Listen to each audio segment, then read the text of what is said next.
శుక్లాంబరధరం విష్ణుం శశివర్ణం చతుర్భుజం ప్రసన్నవదనం ధ్యాయేత్ సర్వవిఘ్నోపశాంతయే అగజానన పద్మార్కం గజానన మహార్నిశం అనేకదంతం భక్తానాం ఏకదంతోపాస్మహే. ఓం గం గణపతయే నమః. ఓం శ్రీమాత్రే నమః. ఓం శ్రీ గురుభ్యో నమః.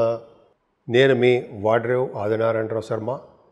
ఇప్పుడు మనం జూలై 6th నుంచి 12th వరకు కూడా ఈ వారం రోజులు ప్లానెటరీ పొజిషన్స్ మనకి ఏమి ఇస్తారో, మనం ఎట్లా ఉండబోతున్నాం అనేది మనం తెలుసుకుందామండి.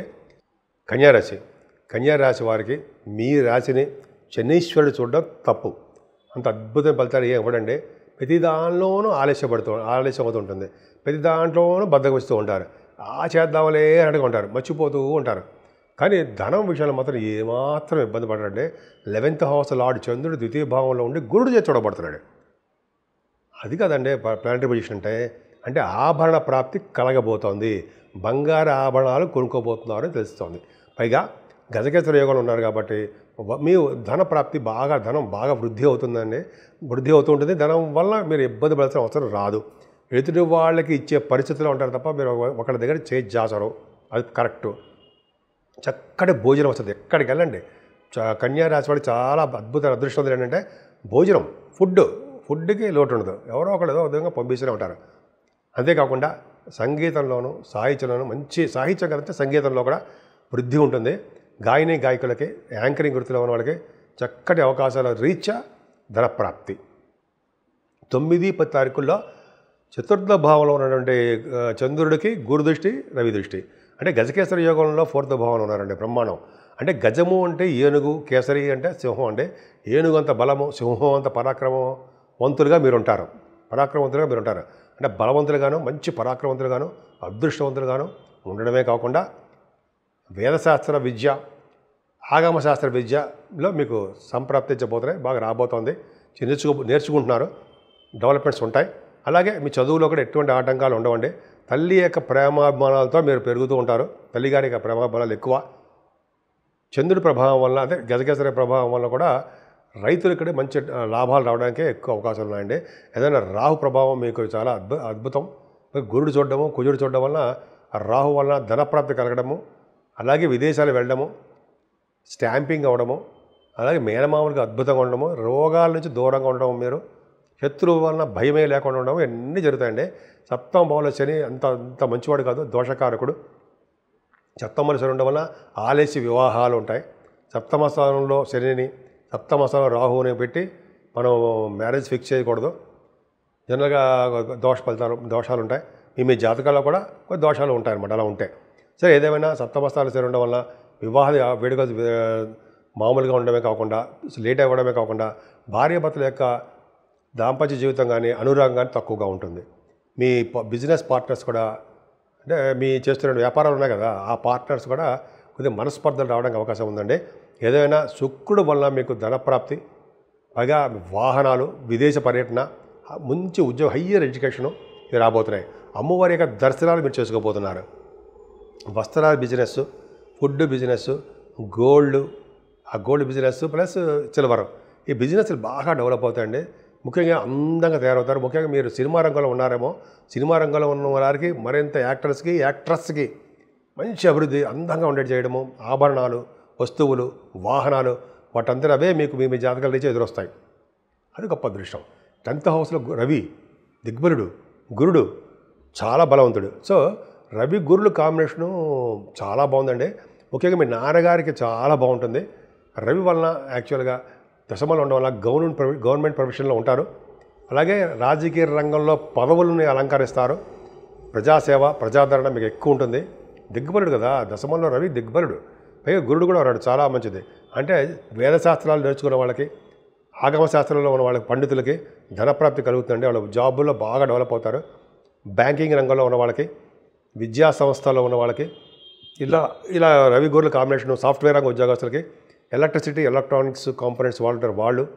తర్వాత ఏమో ఇంకా చెప్పాలంటే మీరు చాలామంది ఆటోమొబైల్ ఇండస్ట్రీస్ ఉన్నారు కదా, వాళ్ళకి, ఫార్మా రంగము, వీళ్ళందరూ కూడా అండి ఏ బిజినెస్లో, ఫుడ్ బిజినెస్, వాళ్ళందరూ ఫుడ్ చేస్తున్నది, వాళ్ళు సప్లై చేస్తున్న వాళ్ళకి. అలాగే ముందర దశమస్థానం కాబట్టి, కర్మస్థానం కాబట్టి చాలా అద్భుతంగా ఉంది. అందులో ఏమాత్రమూ డౌట్ లేదు. మీ రాష్ట్రాలు 2nd house lord and 11th house lord బుధుడు మీకు బాగున్నాడండి. ఎందుకంటే డబ్బు ఖర్చులు అధికంగా ఉండడానికి అవకాశాలు ఎక్కువ ఉన్నాయి. రాహుకేతుల మధ్యలో ప్లానెటరీ పొజిషన్స్ అంతా ఉండిపోవడం వల్ల శనీశ్వరుడు యొక్క దోషం కూడా మీ రాశి వారి మీద ఉండడం వల్ల కన్యా రాశి వారికి చాలా దోషాలు ఉన్నాయండి. పైగా 12వ భావంలో కుజుడితో కలిసిన కేతు యాక్సిడెంట్స్ని ఇస్తాడు. దెబ్బలు తగులుతూ ఉంటాయి, బోన్స్ సంబంధించిన వ్యవహారాలు ఉంటాయి, బ్లడ్ కనిపిస్తుంది. కాబట్టి కొంచెం జాగ్రత్తగా ఉండండి. భయపెడుతున్నాడు ఏం కాదండి, కొంచెం జాగ్రత్తగా ఉండండి.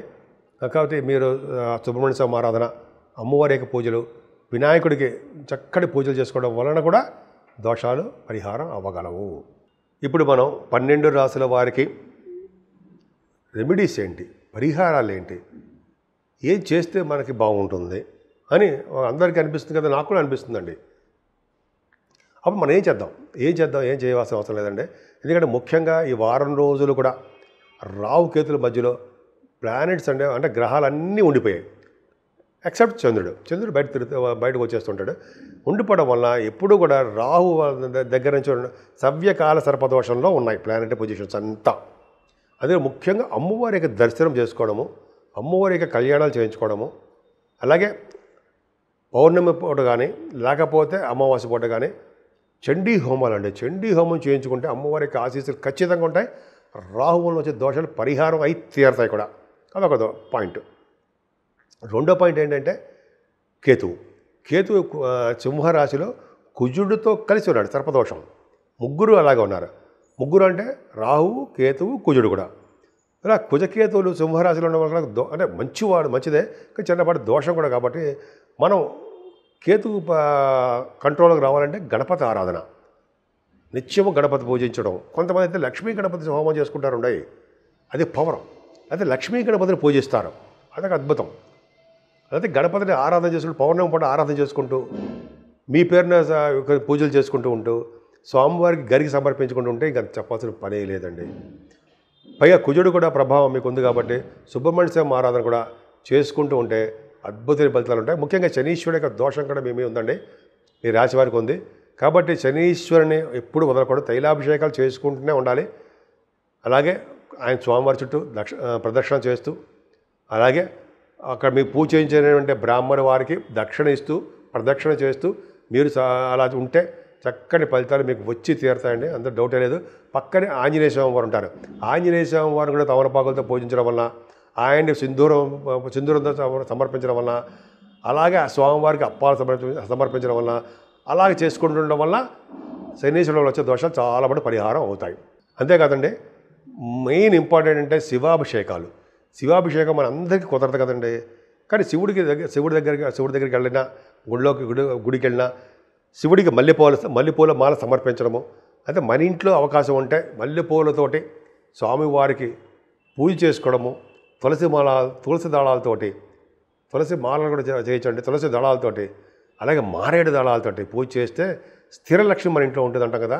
అలాగే ఈ గ్రహాల వల్ల వచ్చే దోషాలు కూడా చాలా పరిహారం అయ్యి సకల కార్యాలు సిద్ధిస్తాయండి.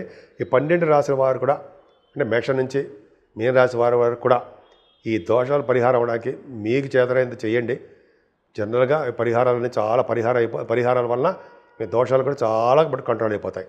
సో మీ అందరికీ చాలా బాగుండాలని, ఆయుర ఆరోగ్యాలతో ఉండాలని, మీరు ప్రతి పనిలోనూ ముందంజలో ఉంటూ స్పీడ్గా ఉంటూ చక్కగా రాణించాలని, రాణిస్తారని కూడా నేను మనస్ఫూర్తిగా కోరుకుంటున్నాను.